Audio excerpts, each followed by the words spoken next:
kuti ndisvitaure ha Tiwani mira ndivaudze Karinga iwe Karinga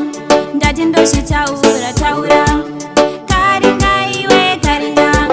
ndati ndozvitaura Karinga Karinga iwe Karinga ndati Karinga usadaro Karinga Karinga iwe Karinga ndati Karinga usadaro Karinga wakaramba pita Karinga uchida joni ane mari Karinga wakaramba pita Karinga uchida joni ane mari Karinga tino mari zvayapera Karinga wabuda shoko vane imba Karinga zvino mari zvayapera Karinga wabuda shoko vane imba Karinga wakugara uchidemba Karinga uchiti dai ndakaziva Karinga zvino kudai ndakaziva Karinga aitungamirire Karinga ndichikura vaifunga kuti ndichashubika ndichikura vaifunga kuti ndichatambura ndichikura vaifunga kuti ndichakwangwaya ati mwari wangu zvesaka zvichamuka ndichikura vaifunga kuti ndichashubika ndichikura vaifunga kuti ndichatambura ndichikura vaifunga kuti ndichakwangwaya ati mwari wangu zvese vakatozvichamuka vakamhanya kutsing'anga kuda kuparadza upenyu hwangu kutomanya kumaprofita kuda kundikanganisirawo life yangu amufema ndibata amufema ndiwina amufema ndigona ini ndinopesa zvangu kuita kunge uite mari umakupusa usada kungwarisa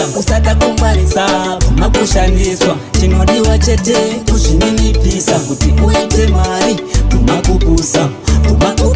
usada kungwarisa umakushandiswa chinodiwa chete kuzvininipisa ane mari ndiye mukuru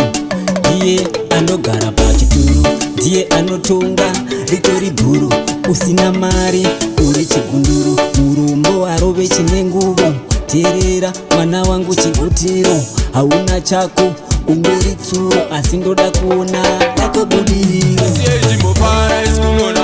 kumavaratidivane moyo sachidhasi kune vasingazive kuti tatotanganasi regai timboparais pandobhasi tisiyei timboparais kunonasi kumavaratidivane moyo sachidhasi kune vasingazive kuti tatotanganasi regai timboparais pandobhasi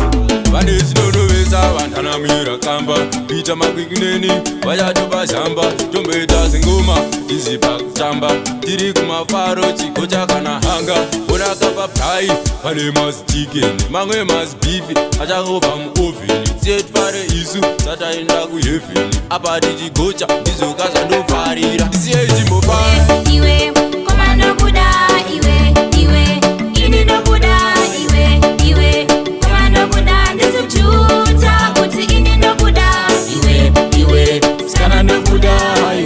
iwe ini ndokuda iwe ini ndokuda ndizikujuta ini ndokuda iwe ndaiuya ini ndakachenaini ndakarova ndati yangu weni brenaini moto yangu ini ichipenyaini asina siwondibata sendopengaini ndaiuya ini ndakachenaini ndakarova yangu weni brenaini moto yangu ini ichipenyaini asina siwondibata sendopengaini iwe